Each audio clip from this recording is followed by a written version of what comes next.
भारत की मिट्टी में बसे जंगल केवल पेड़ों और जानवरों का घर नहीं है। ये सभ्यता के पालने हैं, जीवन की नलिया है और उन लोगों की पहचान है जो सदियों से इनके साथ सह अस्तित्व में जीते आए हैं। लेकिन आज इन जंगलों के सामने सबसे बड़ा संकट है विकास के नाम पर विनाश। यह संकट केवल भारत तक सीमित नहीं है, बल्कि पूरी दुनिया के जंगल आज उसी आग में सुलझ रहे हैं। इस कहानी में हम देखेंगे कि कैसे लालच ने हरियाली को घेर लिया है और कैसे जंगल अपने अस्तित्व की अंतिम लड़ाई लड़ रहा है। भारत की सिविलाइजेशन की शुरुआत जंगलों के साथ हुई थी। आदिवासी समुदाय ने इन जंगलों को अपना घर बनाया और इन्हें माँ जैसा सम्मान दिया। जंगलों से केवल लकड़ी नहीं ली जाती थी, बल्कि जीवन जीने की कला सीखी जाती थी। नदी, पहाड़, पेड़, जानवर सब प्रकृति के परिवार के हिस्से थे। लेकिन समय बदला। औपनिवेशिक शासन में जंगलों को राजकीय संपत्ति घोषित कर दिया गया। ब्रिटिश सरकार ने जंगलों को लकड़ी, खनिज और संसाधनों के रूप में देखा और इनकी दोहन की शुरुआत की। आजादी के बाद भी विकास के नाम पर वही सोच जारी रही। बांध, सड़कें, खनन और अब शहरों का विस्तार। भारत अकेला नहीं है, पूरी दुनिया में जंगल विकास की भेंट चढ़ते जा रहे हैं। ब्राजील में अमेजन का नाश। 16वीं सदी में यूरोपियन लोग ब्राजील पहुंचते हैं। उस समय ब्राजील में मूल निवासियों की आबादी लगभग 1 करोड़ 10 लाख थी। आज वहां मूल निवासियों की आबादी केवल 16 लाख रह गई है। बीतते समय के साथ सिर्फ ब्राजील के मूल निवासियों की संख्या में कमी नहीं आई है, बल्कि ब्राजील में बसा अमेजन जंगल में भी कमी आई है।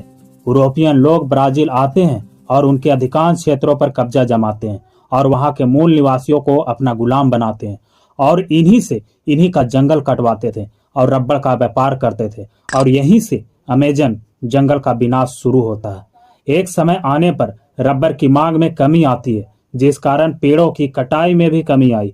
लेकिन इसके बाद दूसरी समस्या आ खड़ी हुई। खनन कंपनियां सोने की तलाश में अमेजन बेसिन में आने लगी। इसी तरह एक के बाद एक कंपनियां आने लगी और अमेजन की कटाई जारी रही।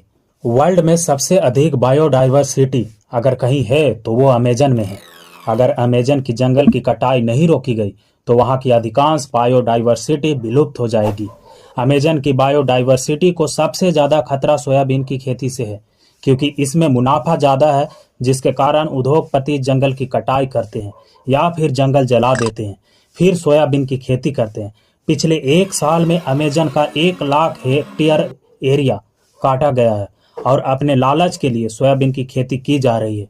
दूसरी ओर सोने की खदान से सोना निकालने के लिए पारे का इस्तेमाल किया जाता है, जिसके कारण वहां की जमीन और पानी में अब पारे का स्तर काफी बढ़ गया है और धीरे धीरे जंगल का नाश होने लगा है। अमेजन जंगल की वजह से पर डे 1 लाख लीटर पानी हवा में घुलता है और इसी के वजह से होने वाली बारिश दक्षिण ब्राजील से अर्जेंटीना तक पहुंचती है और यहाँ के एक बड़े एरिया में इसी बारिश के बदौलत खेती होती है। अगर इसी तरह अमेजन को काटा गया तो वहाँ के खेत तो बंजर होंगे ही, साथ ही इसकी गर्मी की मार अमेरिका के टेक्सास जैसे राज्यों को भी झेलनी पड़ेगी। अमेजन रेन फॉरेस्ट, जिसे धरती का फेफड़ा कहा जाता है, हर साल हजारों हेक्टेयर के हिसाब से साफ किया जा रहा है। वनों की कटाई के पीछे मांस उद्योग, खेती और खनन का लालच छिपा है।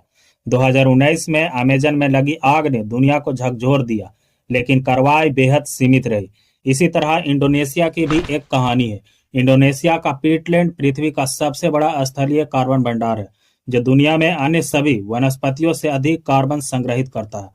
लेकिन एक बार जब पीटलैंड नष्ट हो जाता है तो यह वायुमंडल में कार्बन डाइऑक्साइड छोड़ता है और इतनी अधिक मात्रा में छोड़ता है कि ग्लोबल वार्मिंग को सबसे ज्यादा खतरा होता है। एक समय था जब इंडोनेशिया में पीटलैंड का लगभग 50% हिस्सा था, लेकिन आज यह तेजी से कम हो रहा है, क्योंकि यहाँ बहुत से बिजनेसमैन हैं जो पाम ऑयल के लालच में जंगलों को काटने में लगे हैं, जिसके कारण ग्लोबल वार्मिंग पर बहुत ही बुरा प्रभाव पड़ रहा है।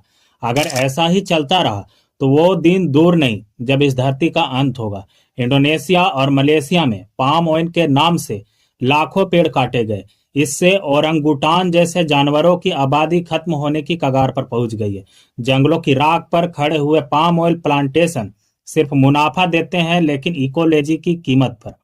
अमेजन के बाद दुनिया का दूसरा सबसे बड़ा जंगल भी आज खतरे में है। कभी घने जंगलों से भरा था कांगो, अफ्रीका का दिल, जहां जिंदगी की धड़कन पेड़ की सरसराहट और जानवरों की आवाज में सुनाई देती थी।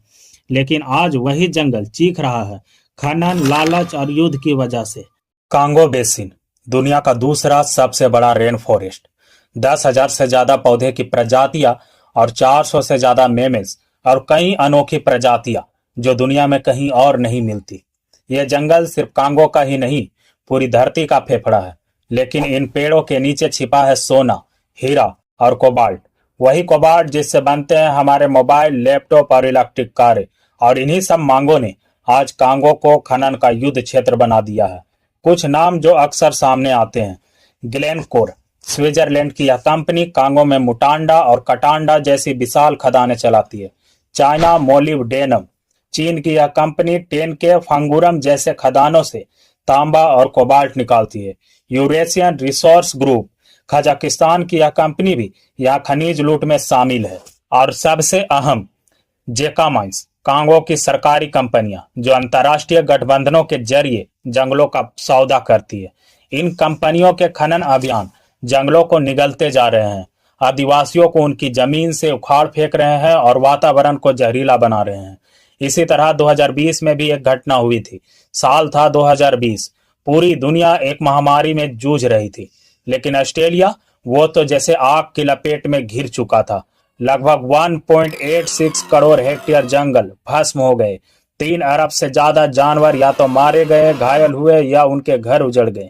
2019 में ऑस्ट्रेलिया अब तक की सबसे गर्म और सबसे सूखी गर्मी दर्ज की गई थी, जो था 41.9 डिग्री सेल्सियस, जो ऑस्ट्रेलिया के हर साल के औसत तापमान से बहुत ज्यादा थी। ऐसा मैं इसलिए कह रहा हूं क्योंकि यहाँ का औसत तापमान ही 21 डिग्री सेल्सियस से 27 डिग्री सेल्सियस के बीच ही होता है, जिस कारण जंगल जलने के लिए तैयार बैठे थे। बस एक चिंगारी की देर थी। बढ़ता वैश्विक तापमान, अनियमित बारिश और बदलते मौसम के पैटर्न ने हालत और बिगाड़ दी। ये सिर्फ आग नहीं थी, ये जलवायु संकट की चेतावनी थी। इस तरह की घटनाएं सिर्फ दूसरे देशों में ही नहीं, बल्कि हमारे देश में भी हो रही है। जैसे कंचावनी गचिबोवली की घटना। तेलंगाना के हैदराबाद शहर के पास स्थित कंचावली गुटेटम और कंची बोवली के जंगल कभी एक जैविक स्वर्ग थे। हजारों पेड़, पक्षियों की अनगिनत प्रजातियां और वहां बसे आदिवासी समुदाय, ये सब मिलकर एक लिविंग इकोलॉजी बनाते थे। लेकिन बीते वर्ष में तेलंगाना के कांग्रेस सरकार ने इसे विकास जोन घोषित कर दिया। आईटी पार्क, रिहायशी टावर और रोडवे प्रोजेक्ट की आड़ में हजारों पेड़ काटे गए। स्थानीय लोगों ने विरोध किया, उन्होंने धरने दिए, याचिका दाखिल की, लेकिन बुलडोजर नहीं रुके। इसके बाद यहाँ की सरकार का भद्दा सा बयान आता है।